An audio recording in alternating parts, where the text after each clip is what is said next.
beginning of our second day. We're on Lac La Croix still, and camping last night was pretty nice. We had some rainstorms that came through in the evening and then also in the middle of the night that sounded nice on the top of the tent there. We're headed off now. We're going to take a couple portages and head over to Curtin Falls. It's another beautiful day out, and looks like it's going to be a great day.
Hey Matt, tell us about that portage. That portage? Yeah. How long was it? 240 rods, took us, I don't know, 10 to 12 minutes. Took you guys less time because you walked through the mud and I was trying to avoid it. Probably got a little poison ivy on my feet. Yeah? Walking through the woods. So when you got here, what'd you do? I took out my fishing rod, threw it over there and caught a little smallmouth bass. First cast? First cast. Fancy. I'm going for another one, but it's not happening. We just hopped off a 240 rod portage from that ranger station back there, and we're still on Lac La Croix. Right over here to my left is Canadian waters and the Canadian shoreline. We're going to kind of skirt around here on the United States side of the waters and around some islands and head on over towards Curtin Falls.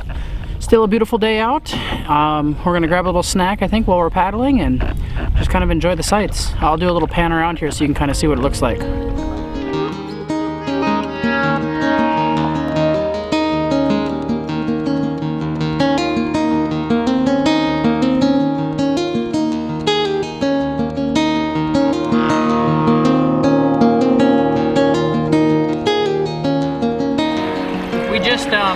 Came up out of Lac La Croix here into this river that meets up with Curtin Falls, and the water's coming down through here pretty quickly.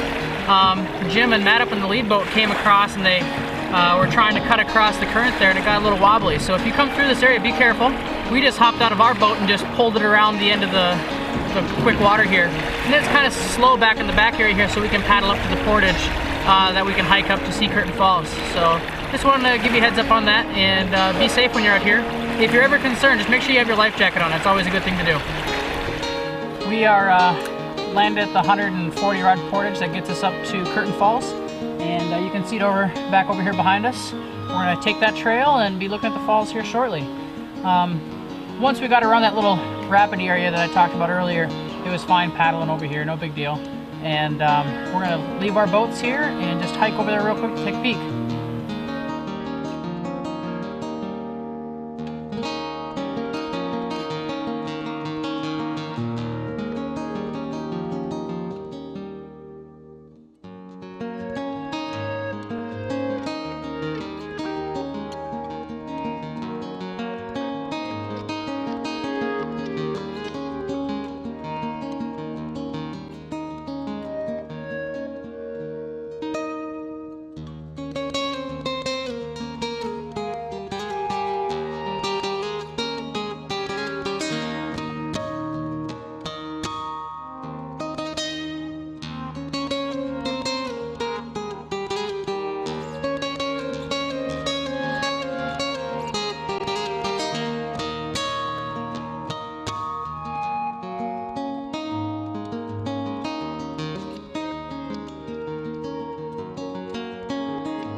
enjoying the falls here. It's just gorgeous on this spot. I don't know if the water is normally this high, or if it's just the type of season. You know, when we were out at Lower Basswood Falls, we were early in the summer and the water was still relatively high. And one of our friends from the show, Jesse, he'd been out in the fall last year and said the water was really low in Lower Basswood Falls. I don't know if that's the same case here. I'm assuming it is. But it's gorgeous today. Amazing how much water volume is coming through here. But I just want to talk on our last trip, the last camping trip we were on, we finished up in Crooked Lake. And that's actually the lake that's behind me here, is Crooked Lake. And that's what, we started off, you know, in Lower Basswood Falls, coming from the Basswood River. It dumps into Crooked Lake there, and then it comes around through Crooked, and then dumps over Curtain Falls, which is right off to our side here, dumping into Lac La Croix. So with all this water moving through this area, we talked before about how if you're paddling through Crooked, it's nice to go from Lower Basswood Falls towards this end of Crooked Lake. And I can see why. There's a lot of water ripping through here. So I think you definitely have less of a current to push against. Sounds like we've got some folks swimming. It's a great day for swimming, and we're gonna go enjoy some more of it. We're wrapping up day 2 here on Lac La Croix. We had a beautiful day of paddling out to the Curtain Falls. Did a little swimming up there. Matt and Jim both caught some nice fish at the bottom of the falls. If you ever come by here, throw a line in down where the eddies are below the falls. Jim caught a really nice bass down there. We also met some nice folks along the way, talked to a couple of rangers about trail maintenance and just kind of in general keeping this place up to par with all the other campsites in the area. And it's been great. We've had a lot of fun. Also on next week's show, we're going to be showing the pictographs on Lac La Croix. We're going to paddle over there tomorrow morning and check those out. They are supposed to be quite amazing pictographs, and you can look forward to seeing that next week. That's all for this show. We hope you've enjoyed watching, and we'll catch you next time.